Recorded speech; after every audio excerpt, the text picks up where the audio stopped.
Hey YouTube, Cope here. In my time playing, I've seen survivors struggle in many ways that may be making the game more difficult for themselves. In my 14,000 hours of playing this game, I've seen and learned plenty. I'll be showing you some clips from my live streams showing what mistakes are made by my team, including myself, along with some quick solutions for solo queue. Open that door! Open it. Ah, not again! Not again, Steve!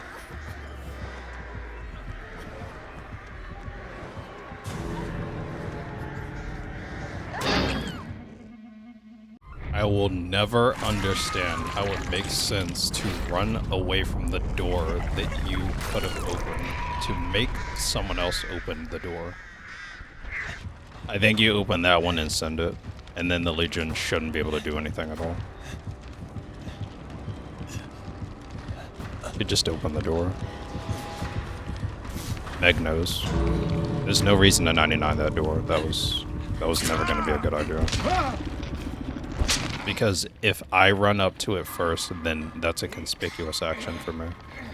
99 doors, chat. It's just how it goes. Yo, talk to me, Dwight. Did you get off of that door early?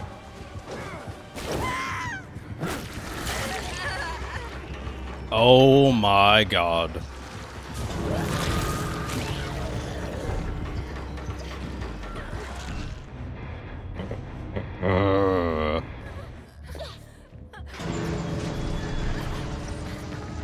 That's how you 99 a door, chat. That's how you do it. Now, if only my team would open the door and stop following me.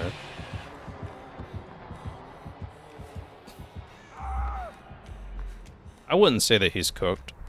It depends on if Jake shows, which he shouldn't do. And David should also crawl instead of recovering. Like right now. Here's something that people don't really think of, the 99ers specifically. It's the door is open, thankfully, finally, so you can crawl towards it.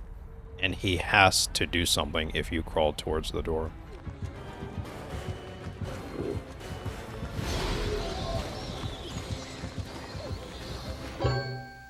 In the end, what she has to do is turn up towards the door, and turning away from the door does two things.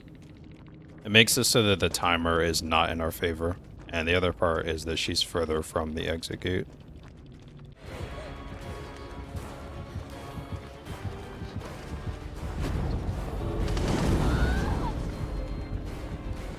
What 11 could have done a while ago is actually run towards the door, because what that forces Dracula to do is pick her up, and then we can save her. Another mistake I even have to remind myself not to make here is to be indecisive. Choosing to do nothing as opposed to either going in for a save no matter what, or taking the route of hanging back to do something else is usually the best play.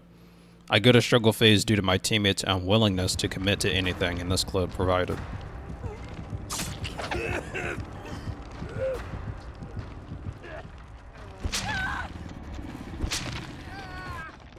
Come on, get me down. The triple gen, the looping the teammate. I would even argue she should have just saved the person. Instead, she just ran out, which was weird. Oh, why?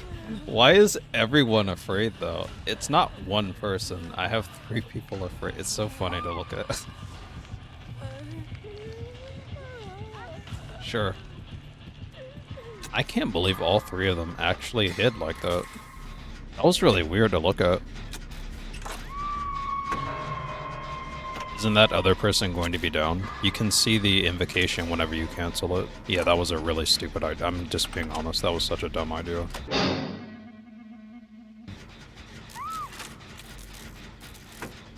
I don't blame them though, the game is really hard to deal with for people. Like, someone could get tilted at these 2 over here and say the solo queue is garbage.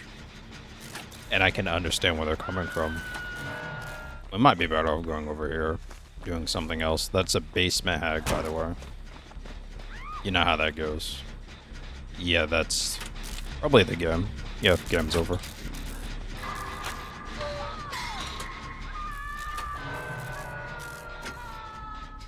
That would be a good idea. It should scream whenever you check it.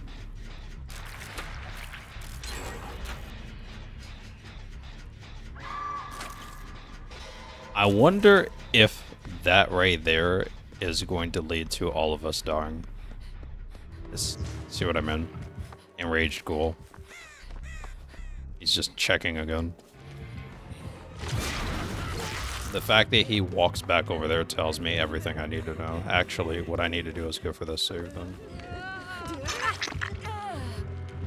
Our pathing's really bad. Doubling up on a gen, although it does get finished slightly faster, isn't always the greatest idea. Depending on which generator it is, how many are left, or like a center generator that's more important to prevent a 3 gen is definitely worth it. I don't know why he was undetectable earlier still. They could have done a little more than that, by the way, if they weren't grouped up.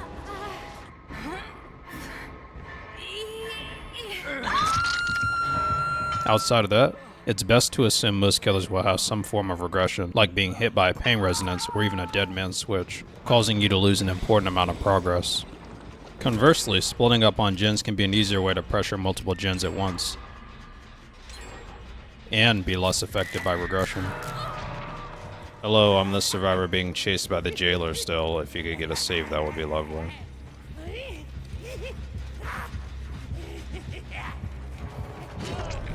I'm the survivor still being chased by the jailer until now. Thank you. A save would be very good. Are they healing next to the door? I can't think of worse places to do that at, personally, but sure.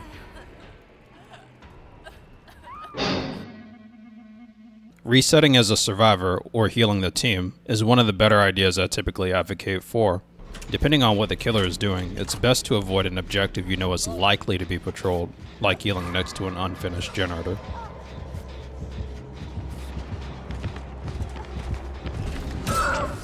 Like, this is a good spot now. Very good spot, even. The gen's finished. Why would he come over here? He might, but that's unlikely. I don't like that spot. Maybe here, where we can see more. I will be downed, but it won't matter that much, because he won't come over here.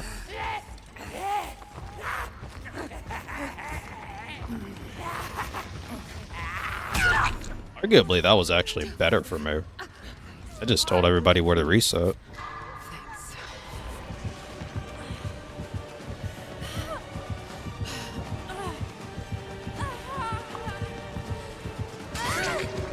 Thank you. I'm often asked when I believe the best time to altruistically take a hit should be. I personally think this is majorly dependent on what your build is, or if there's some kind of work being done by others. Taking a hit for someone in a dead area while the team is doing a gen, or opening a door for example, sounds amazing. Ideally, you don't want to help the killer too much, like getting down at a bad time, causing the team to stop and help you while a tunnel is happening. We have to reset. Like, we have to do that, and if we don't do that, we're going to die. Oh yeah, I have a lot of hours from earlier in the game. What on earth is Cheryl doing? Oh nah. GG. The 3 things I just looked at, the slug that won't crawl away, Cheryl's health state, the gens left. Yeah, that's a...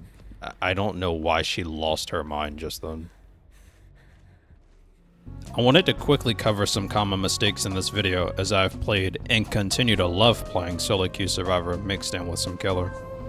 This video isn't meant to throw shade at any players in general, nor do I think this brief guide will make someone the best survivor ever.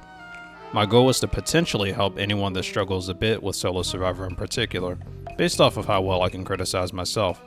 Thanks for watching, and I hope you were able to pick up a thing or two. Wow.